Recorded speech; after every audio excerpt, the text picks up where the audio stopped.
శరణార్థులు అందరు మంచిగున్నారు అనులా నేనైతే మంచిగున్నా మరి ఆలస్యం చేయకుండా షురు చేసేద్దాం లచ్చక ముచ్చట్లు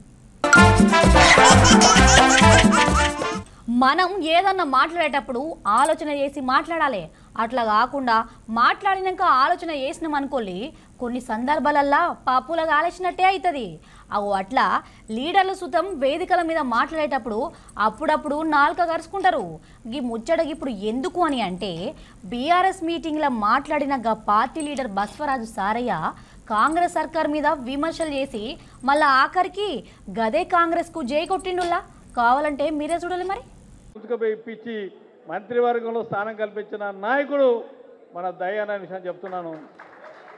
ఎందుకంటే వరకు ఒక్క ఊరు అభిమాన సంబంధం మనకి నేను ఇంత ఇప్పుడు ఏమైందంటే నా ఊరు ఓడు అంటాను అంత అభిమానం ఉన్నా మననే ఏదో మాట మాట్లాడుతూ దయాకర్ అట్లా ఇట్లా మాట్లాడి రియల్గా ఖబర్దార్ కరేశ్వరి గారు అన్నం పెట్టాం సున్నం పెట్టే వ్యక్తివి నువ్వే విషయంగా వాస్తవాన్ని గుర్తించుకోవాలి.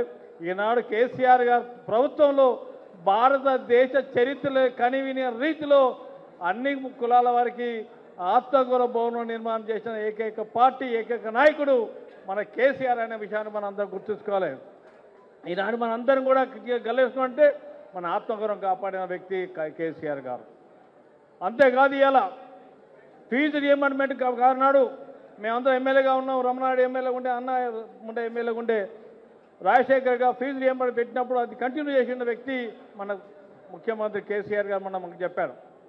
ఈనాడు ఆ విషయం కూడా ఎన్ని ఇబ్బంది అవుతుంది ఇన్ని రకాల చేసిన వారిని కూడా కావాలనే మన రేవంత్ రెడ్డి గారి ప్రభుత్వం కాంగ్రెస్ ప్రభుత్వం ఈనాడు కావాలనే కక్షతో పోలీసుల ద్వారా ప్రయత్నం చేస్తుంది.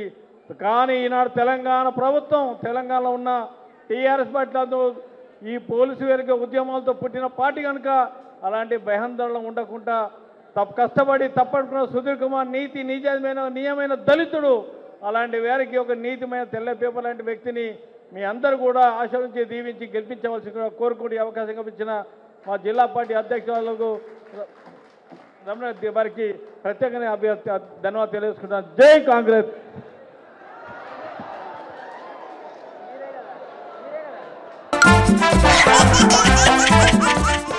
కాంగ్రెస్ పార్టీలో ఉండే సీనియర్ లీడర్లకు ముఖ్యమంత్రి రేవంత్ రెడ్డి అన్న అస్సలు కలవడానికి టైమే ఇస్తలేడట.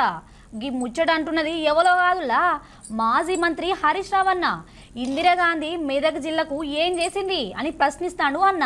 అన్న ఇంకా ఏమన్నాడంటే దూలమూల పెరిగిన అంటున్నావు మరి నాకు కూడా అనరాదా నీకు కాకపోయినా కుర్చీ కన్నా గౌరవం ఇవ్వాలని నేను మాట్లాడతలేదు. భూమికి జారడంత ఉన్నావు నీకు ఆవకాయంత మెదడలేదని అనాలంటే నాకు అనరాదా అయింది. కాకపోతే మాకు విజ్ఞత ఉంది అది పద్ధతి కాదేమో సంస్కారం కాదేమో మరి మాకేమైతే 10 సార్లు తిడితే మేము కూడా తిట్టాల్సి వస్తుంది కదా. కేసీఆర్ గారు తెలంగాణ రాష్ట్రాన్ని సాధించి ఈ రాష్ట్రాన్ని దేశానికి మోడల్గా నిలిపిన కేసీఆర్ గారి పట్ల నువ్వు ఆ వ్యక్తిగత దూషణలు నీ చెడ్డీ లాగుతా అది ముఖ్యమంత్రి మాట్లాడే మాటనా నీ స్థాయికి తగిన మాటనా. ఇవాళ మోడీతో రేవంత్ రెడ్డి గారు కుమ్మక్కైందని రాష్ట్రం అంతా అనుకుంటుంది. స్వయంగా కాంగ్రెస్ పార్టీ నాయకులు కూడా నమ్ముతున్నారు. ఈరోజు మెదక్లో ఏం మాట్లాడుతున్నాడు తుపాకీ రాముని లెక్క. మెదక్ పార్లమెంట్ అసలు అభివృద్ధే జరగలేదట.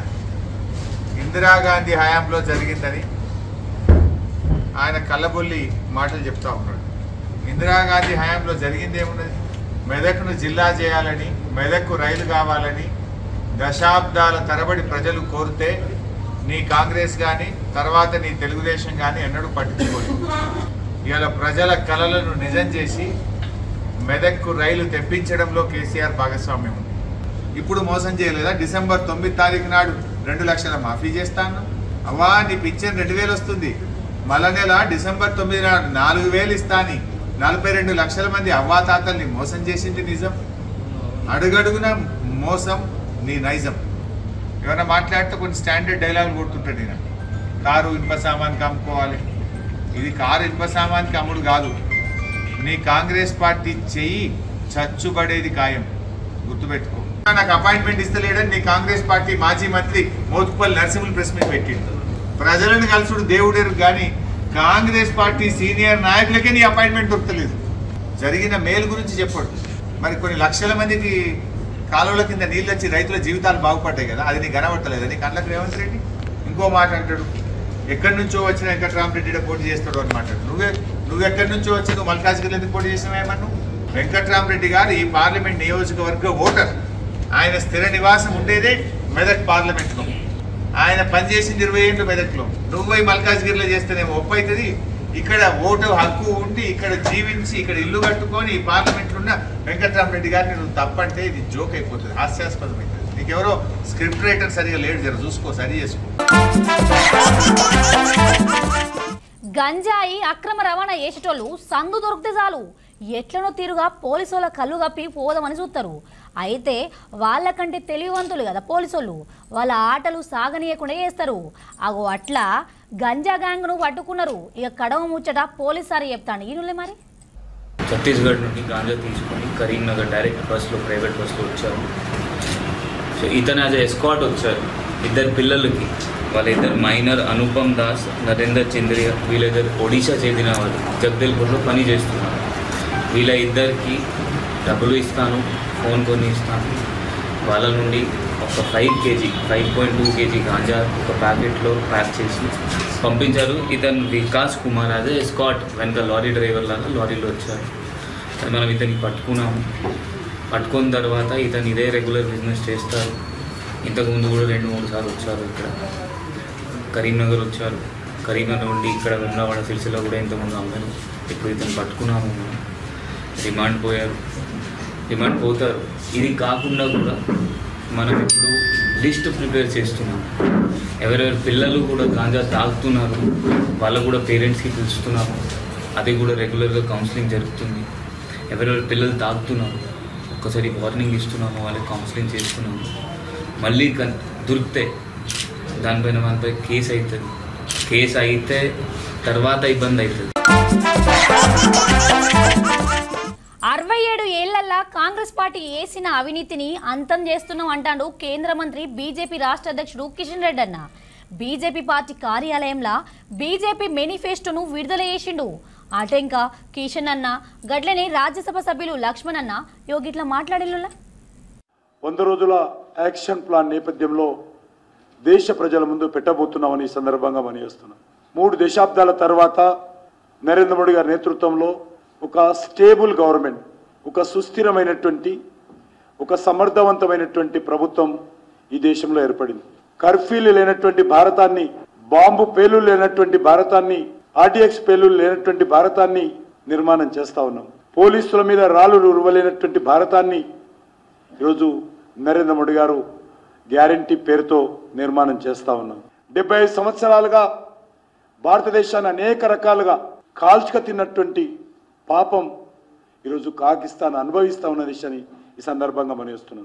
ఈరోజు గ్యారంటీ ఇస్తున్నాం. మేము వచ్చే 5 సంవత్సరాలు ఏదైతే జూన్లో ప్రధానమంత్రిగా నరేంద్ర మోడీ గారు హ్యాట్రిక్ ప్రైమ్ మినిస్టర్గా ప్రమాణ స్వీకారం చేసిన తర్వాత వచ్చే 5 సంవత్సరాలలో భారతదేశము 3వ అతిపెద్ద ఆర్థిక వ్యవస్థగా భారతదేశాన్ని తీసుకొస్తామని ఈరోజు మోడీ గ్యారంటీగా భారతీయ జనతా పార్టీ దేశ ప్రజలకు హామీ ఇస్తా ఉంది. ఏ అంశం వచ్చినా ప్రపంచంలో, ఏ సమస్య వచ్చినా, ఏ సంక్షోభం వచ్చినా భారత్ ఏం చెబుతుందా, భారత ప్రధానమంత్రి 140 కోట్ల మంది ప్రతినిధిగా ఏం చెబుతాడా అని ఈరోజు ప్రపంచమంతా ఎదురు చూస్తున్నటువంటి పరిస్థితి ఈరోజు నరేంద్ర మోడీ గారి నాయకత్వంలో నిర్మాణమైన విషయాన్ని మనం చేస్తా ఉన్నాం.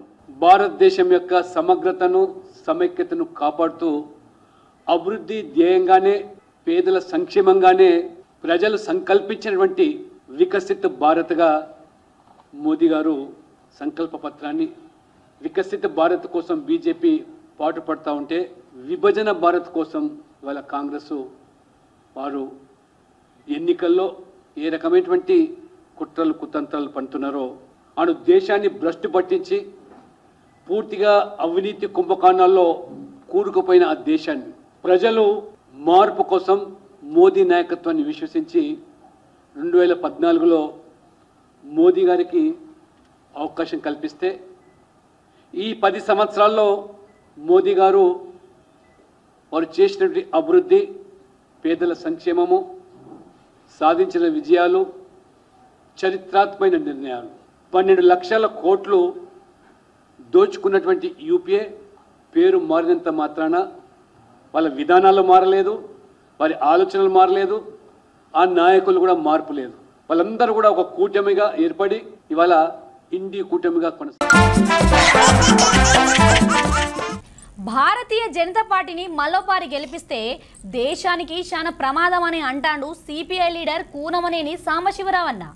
బీజేపీని ఎదుర్కోవాలని చెప్పి ఇండియా కూటమిగా ముందు పోతున్నామంటాడు. ఇండియా కూటమి బలపడాలనే ఉద్దేశంతో, ఇండియా కూటమి అధికారంలోకి రావాలనే ఉద్దేశంతో మతోన్మాద పార్టీ, అలాగే అవినీతి పరులను పెంచి ప్రోత్సహిస్తూ ఈడీలని లేదా సిబిఐల్ని ఒక మారణాయుధాలుగా భావిస్తూ ప్రజాస్వామ్య గొంతును నిలిమి వేస్తున్నటువంటి బీజేపీ మరింత ప్రమాదకారిగా మారి దేశంలోనే కాదు తెలంగాణలో కూడా ప్రవేశిస్తూ ఉంది. మనం చూస్తూ ఉన్నాం. అనేక మందిని లోపల వాళ్ళకి ఇష్టం లేకపోతే లోపలేస్తున్నారు, వాళ్ళకి ఇష్టం ఉంటే అందరం ఎక్కిస్తున్నారు, అందులో పోతే పునీతులు అయిపోతున్నారు. అలాగే పెద్ద అవినీతి ఈ దేశంలో పెద్ద అవినీతి పార్టీ ఏదైనా ఉందంటే బీజేపీ అని మనకు అర్థమైంది. దాదాపు 13,000 కోట్ల ఎలక్ట్రల్ బాండ్స్లో 8,000 కోట్లు అంటే అరౌండ్ క్లోజర్ టు 8,000 బీజేపీకి ఇప్పట్లో చూసాం.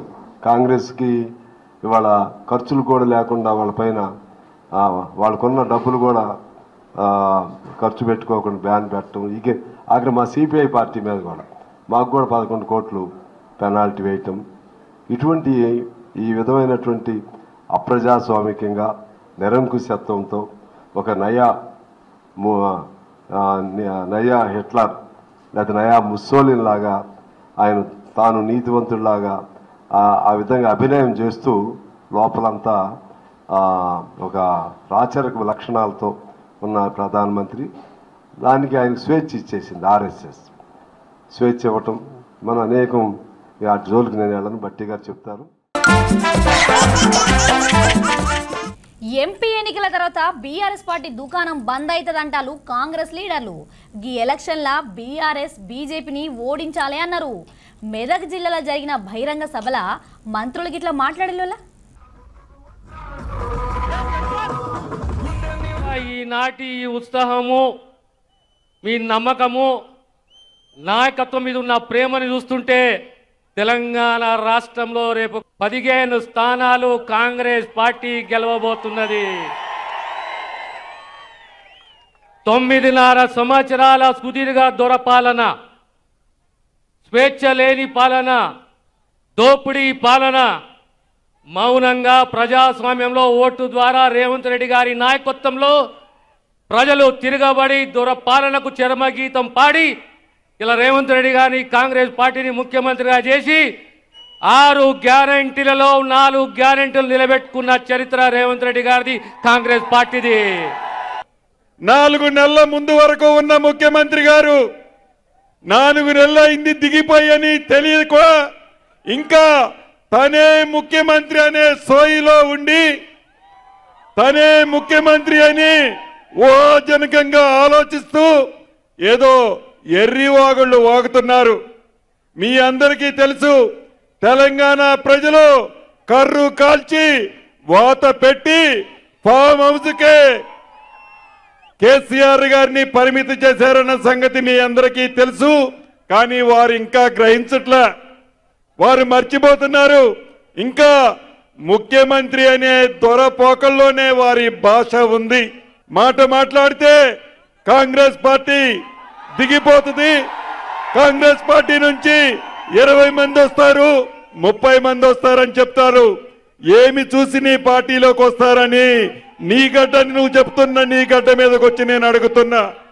నిన్ను నమ్మి, నీ పార్టీని నమ్మి ఏ ఒక్కళ్ళు కాంగ్రెస్ పార్టీ నుంచి కానీ ఇతర పార్టీల నుంచి కానీ నీ పక్కన రారు.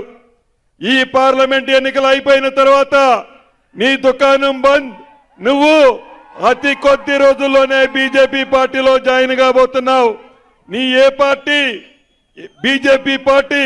ఇక్కడున్న కేసీఆర్ గారు కానీ హరీష్ రావు కానీ ఇంకా కాంగ్రెస్ పార్టీ ఏమీ చెయ్యలేదనేటువంటి మాట మాట్లాడుతూ ఉన్నారు.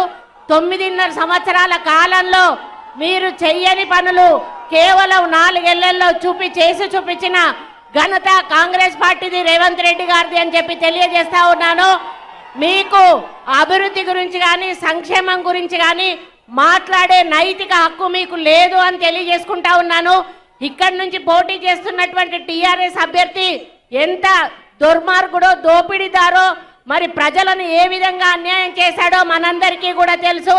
మరి ఆయన్ని ఓడించాల్సిన బాధ్యత మనందరి మీద కూడా ఉందని తెలియజేస్తా ఉన్నాను. మరి మోడీ గురించి కూడా ఇక్కడ చెప్పాలి. మరి నల్లధనం 15 లక్షలు వేస్తా అన్నాడు, 15 పైసలు కూడా ఒక్కరి అకౌంట్లో కూడా ఇయ్యలేదు.